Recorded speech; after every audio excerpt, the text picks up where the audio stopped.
Well, hello, Young and the Restless Daily Recap fans. Today's daily recap is for Thursday, February 16th, 2023. Thursday, February the 16th. Well, we still have Ashley talking to Tucker, trying to figure out what's your game, what's your angle here? Something ain't smelling quite right with what you're saying to me. You ready to just give it all up? I ain't believing it, right? So she leaves and he's thinking, no, I'm telling you the truth, Ashley. Uh-huh. So she goes home and we see Allie, who we hadn't seen in years. And Allie's so bubbly. She had a breakthrough in the lab and she's working on some exciting research and she's explaining it to Ashley. And somehow her analogy that she gave with, creating fragrances and whatever, being a chemist, Ashley says, you know what? You're right. Because it's something about the harmony of taking control or being dominant and finding a blah, blah, blah. And so Ashley's like, you gave me a great idea. Yeah, you want to be the one in control, the dominant one. So um Allie is kind of like, somehow I don't think you're talking about chemistry because in life, I mean, your relationship should be equal, right? And she goes, oh yeah. You're like, sure. You're young, think that way, right? And so I'm thinking, okay, Ashley's gonna try to figure out how she could okey doke Tucker, right? Or stay in control enough to see what he's doing because she knows he's up to something. And anyway, that gives Ashley a great idea. But what struck me, Ashley left Tucker. She had to go right down the elevator and out the front door. She would have saw Phyllis and Jeremy start talking, right? But for somehow they didn't make her see him.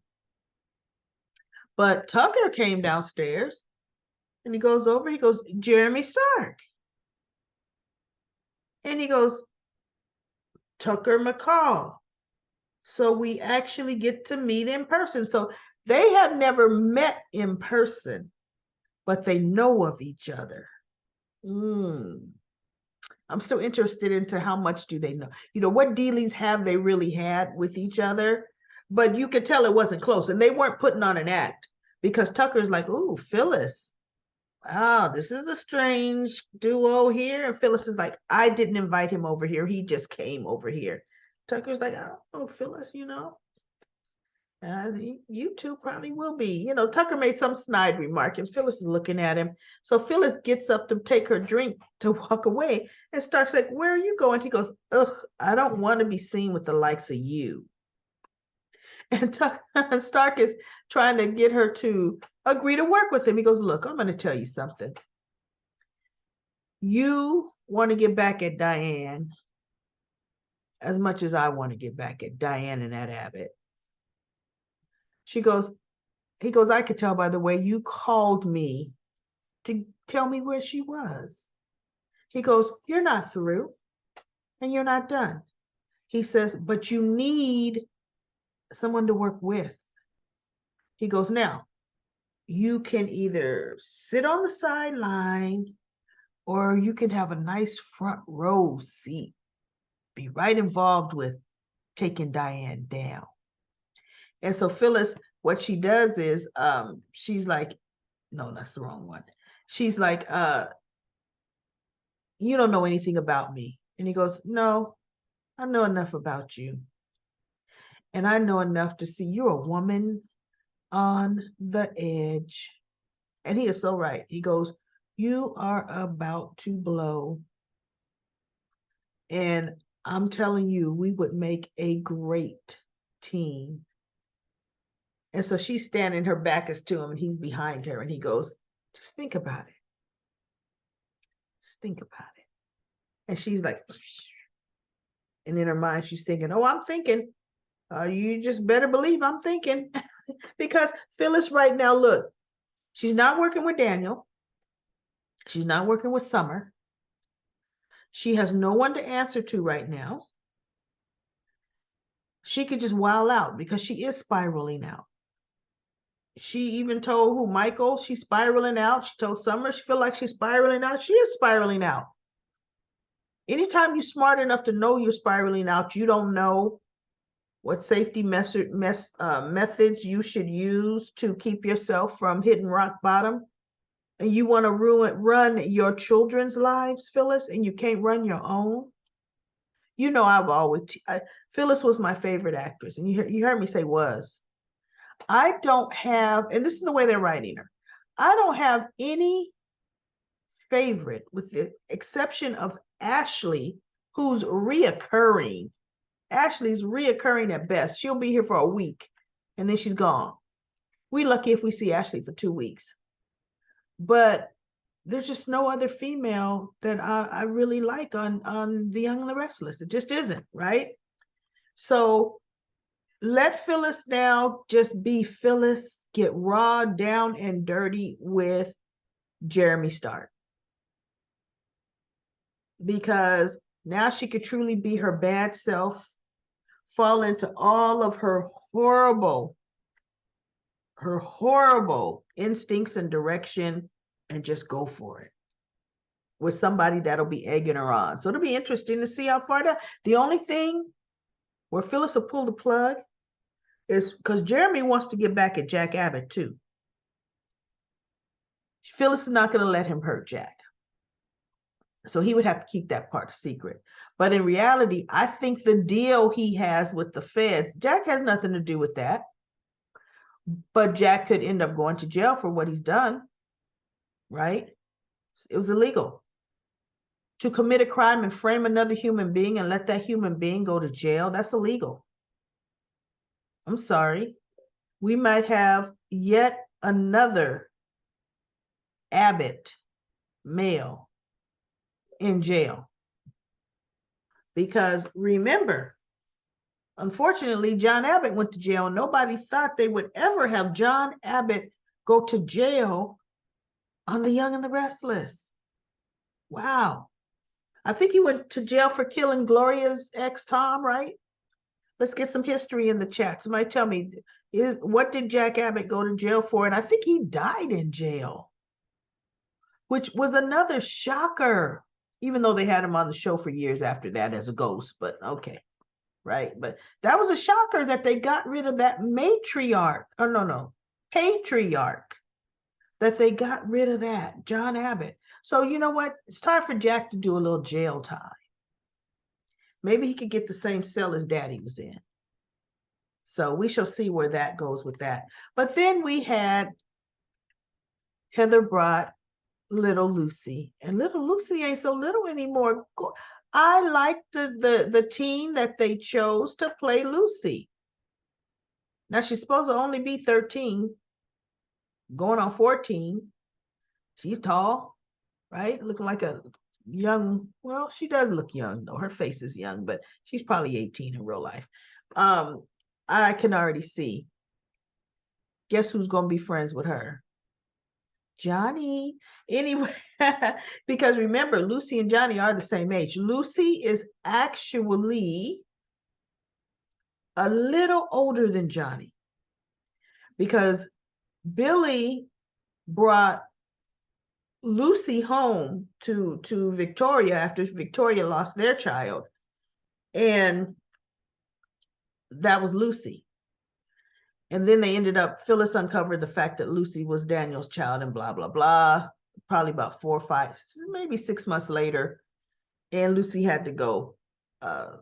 They had to give Lucy up, even though Victoria fought to keep her. And Phyllis was like, not in anybody's lifetime. And Daniel was all messed up in the head behind what was happening. Daniel's never been too stable. Never, ever. Right? And Phyllis fought for Daniel.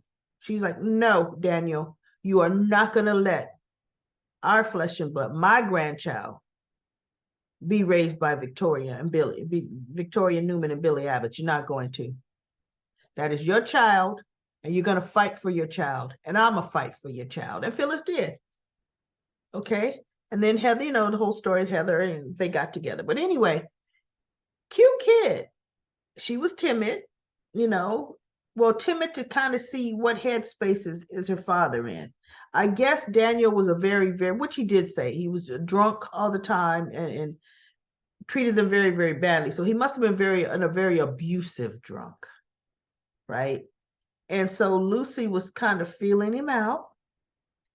And he was saying, she goes, "You do seem better. You seem like, the dad I remember."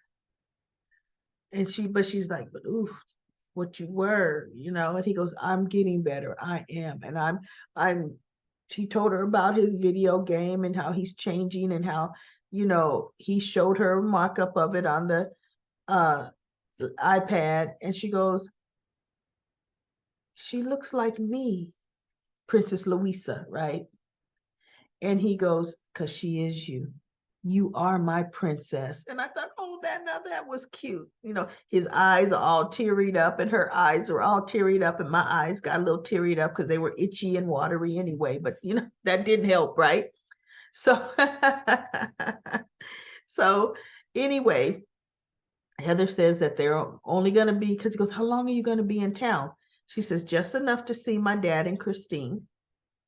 And then we're going to head back out because she has a case coming up."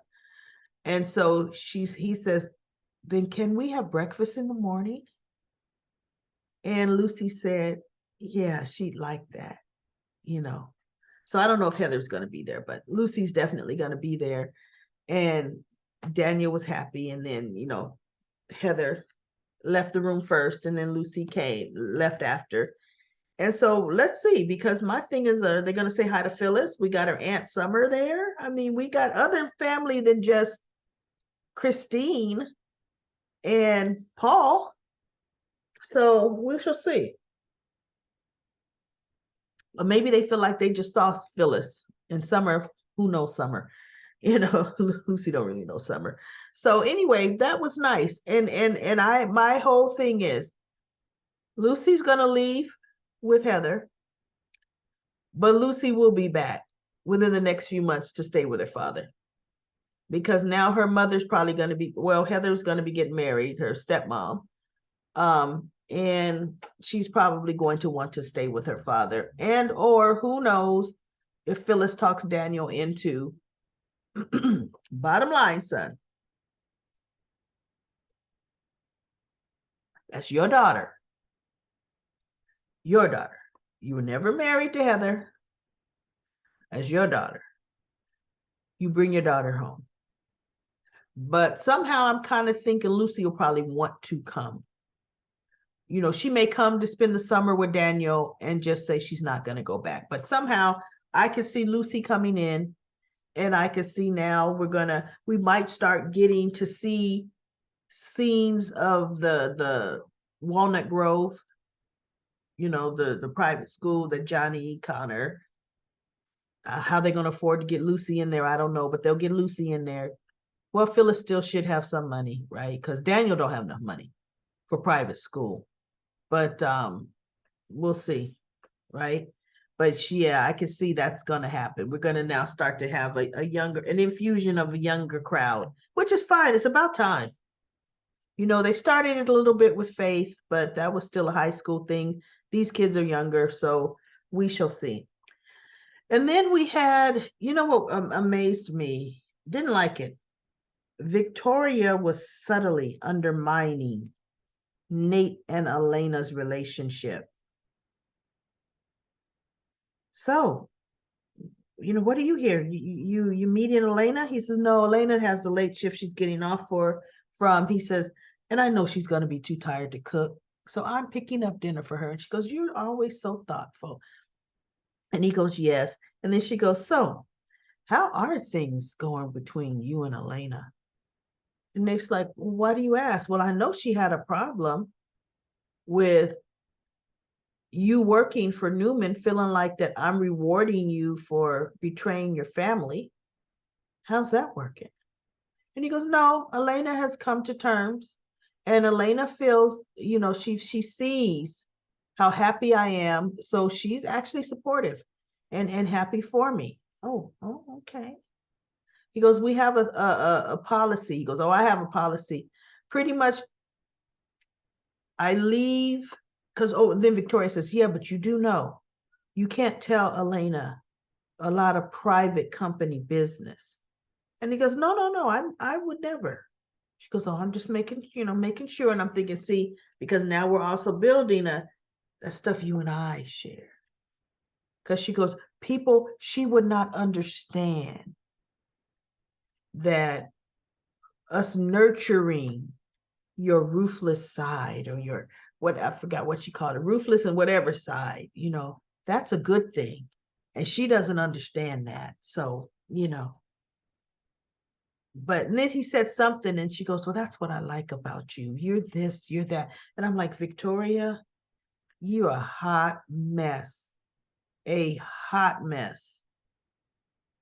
And so he goes, well, then things are perfect, glad to hear it. He goes, well, not, I wouldn't say perfect, but no, we're doing well, but no, nothing's ever perfect. And so she goes, oh, okay, well, listen. And I'm thinking, oh, Nate, don't even pretend. Don't even pretend you don't know what she's doing. Because even the bartender would know what she's doing in just her conversation with you. She's probably pissed that when she left her office and came to your office 10 minutes before she arrived there to see if you were working late, she probably already had her bottle in hand and she saw you were gone. See, that's why then she goes to society and sees you there and starts in. Finds out you're trying to do something sweet for your honey. Now she starts in undermining. How's it going? Is she on board? Do you think she will be? See, people don't understand what we do. They don't. You and I. That's what I really like and admire about you. And my father likes it too. He sees it, and Nate's like, oh, really? Say, Victor, okay. And I'm like, oh, Nate and his vanity. So he's having dinner with Elena. Now, after he told Victoria we have a policy, I leave work outside. I come in, and it's her and I, you know. All he's doing is talking about his ideas and the meetings and how they love his ideas. It's so refreshing. And Elena was almost falling asleep at the table. She's like, oh, very good. Okay. Yep. Mm. Because he didn't let her get a word in edgewise. And he stopped talking. He goes, you know what? I've talked enough. How was your day? And Helena puts her fork on her plate, picks up her plate. She goes, it was long. Because he goes, you want some more wine? And she goes, no, no, no, no. And so she goes, it was long. And she picks up her plate. And I'm tired. You know, he couldn't even read the room. He couldn't even read the fact that she was tired, right? Because he's too busy talking about himself and how much they love him and his ideas. And whoa, this is what I was missing at Chancellor Winter. Same old thing, right? And so Nate, I forget, what did he say to her? I forget what he said to Elena. And she says, no, Nate. Oh, she goes, I've been working long hours, but I could put in for a vacation. I'd like to take a week, maybe two. You said that, we could go on vacation. Can I see if we can go like real soon? And he goes, oh, what? He says, no, I don't know, Elena. He says, I just started this job, which he's right. He did just start a job. So you really can't go on 2-week vacation, right? And so she goes, Nate, you promised. He says, yeah, I know, but we got a lot of things going on at the office right now. It's a crucial time. And I can't just take off for a week or two. So she goes, yeah, okay, whatever, So she's like, I'm going to go on she goes, I'm going to take a shower and I'm going to bed. And he's looking at her like, but Elena, ooh. And I'm like, Nate, Victoria's going to plan 2 vacations with you before she make it like it's okay for you to have time to go on vacation with Elena. That's what's going to happen. Because Nate still does have weekends off. And Elena is being a little unfair about that. He did just get the job. You don't get 2 weeks vacation when you just get a job. You just don't. Go for the weekend. Nate promised her a weekend. Just go away for the weekend. There are plenty of places you can hop on a plane, have some fun, and be back by Monday to rejuvenate and recharge. That's all they need. So my whole thing was, where was the happy compromise with that, scenario in that situation, right? Because there wasn't one at all. So now Nate watched her go up the stairs, and I thought, see, and here it begins. Here comes the divide. And here comes him going to be gravitating to Victoria because she's stroking, she's feeding his ego, she's puffing him up, and they have that in common. They have that connection going on. So he's going to be gravitating to Victoria as she's already opening up the door for him. And he going to walk right into that door, everybody. Right into the door. Okay, so now let's see. I think I covered everything, everybody. Oh, Tucker walks up, Nate leaves, or Tucker walks up to Nate and Victoria. And he goes, oh, working late? And so she goes, Nate's here for his takeout, and it's here already. So Nate goes, oh, okay, yes. She kind of was beckoning Nate to leave, it's time for you to go because you want to talk to Tucker. And Tucker said, you're just the person I want to speak to. She goes, really? Well, I'm actually leaving. He goes, no, your assistant said I could find you here. She goes, what do you want to talk about, McCall? He says, I want to sell McCall Unlimited, all of it, to you. And she looks at him like trying to keep a straight Victoria poker face, like, huh? What? Right? And I thought, okay, Tucker's up to something. He's up to something, and I'm loving it because he's going to throw the Newmans off their game. Something. He's not just ready to sell it all for no Ashley. Something's going on. And he saw, okay, the best plan of action is XYZ, right? It's going to be good. So we're going to see how the Newmans react to that. So let's go to Comment Corner, because I'm doing pretty good. I haven't really started coughing yet. Libby, hey, Libby. Libby says, you made a great face when you said Jeremy was back, LOL. And it's about time something happened. I thought I was watching The Bold and the Beautiful, remembering Bill and Liam fighting. I know when Bill hit that guy, Vinny, there was just way too many days of the same thing about, I got to go to the police. No, you don't. Yes, I do. Oh, I remember that. I was sneaking, peeking in on that, just like I'm sneaking, peeking in on what's happening right now on The Bold and the Beautiful. So then when it all came down to it, of course, we get this suicide tape recording because Vinny jumped in front of Liam's car. But anyway, so yeah, it's going on for days about Tucker's debt, and them trying to steal Omega Sphere, snaking it out. And, it's Omega Sphere. What a stupid name. That's a game. I know. A game that's going to make you a better person. Sure. Get better soon, Daily Recap Lady. Thank you so much, Libby. The Daily Recap fans, subscribe, press the thumbs up. That's right. If you love this Daily Recap, and ring the bell. Ooh, Libby, thank you. And Lisa says, Christine is married to Paul. She isn't with Danny. Yeah, she is married to Paul. I may have said the wrong name there because she's definitely married to Paul. Dito says, here I am, Daily Recap Lady, because I was saying, Dito's, where you at? I'm not going to spoil this for you, but your predictions has more legs than you really know. Ditos, did you look ahead for days? You must have, if you knowing this. Watch closely. Yep. In the next couple of days with the scenes with Jeremy, Diane, and Jack. I can't wait.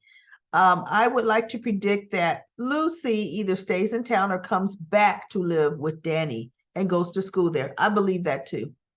and they got a cute girl. To me, the girl that they got playing Lucy could have been a younger Faith when Faith was young. Um, I am really thinking by summer she should be well acquainted with Johnny and Connor. Yeah.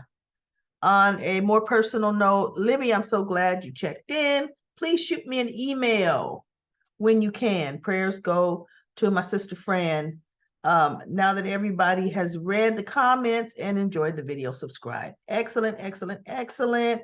And then Libby comes in that she's going to email you soon, Ditos, and she's recovering physical therapy and all of that great stuff. So thank you so much, Libby, for even, spending the time to do something in Comment Corner, and you're not up to par.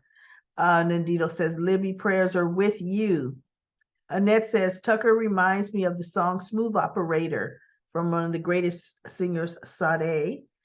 And Annette also says, subscribe and help our dear friends help our dear friend feel better. She is with us through thick and thin and sickness and health. Feel better. I am slowly on the mend, feeling better. Anita says, Daniel and Heather's reunion was lackluster, a little boring. But guess what? If we are separated, how exciting are you when you see an ex, especially one that was abusive? You kind of wondering, are you getting ready to revert back? You're looking at everything, right? Looking at every move. They start to sneeze and you're like, whoa, whoa, whoa, is he flipping?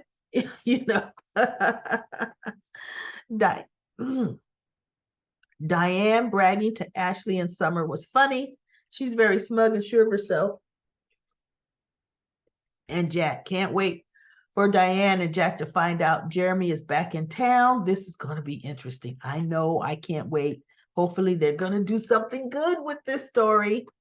Monique says, I like how Tucker called Victoria's bluff when he said he wants to sell all of McCall's division.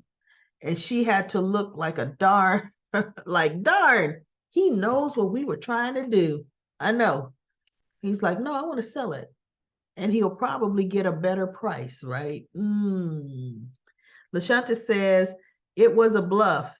I thought he'd want to prove something to Ashley. Monique says to LaShanta, with Tucker, you never know.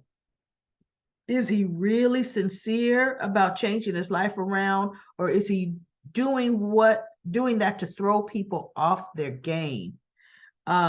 If he's honest or upfront, what they're going to do now. Yes, you just never know with Tucker. He's like you can't even take him at face value. You got to figure out, okay, is it real or is it Memorex? Am I going to deal with this, or can I believe this? Or he's got both his hands on the rug ready to snatch it out from under you. That's Tucker McCall. So I'm happy I was able to get through this daily recap of The Young and the Restless. Tomorrow should be pretty good for Cliffhanger Friday. I will be back.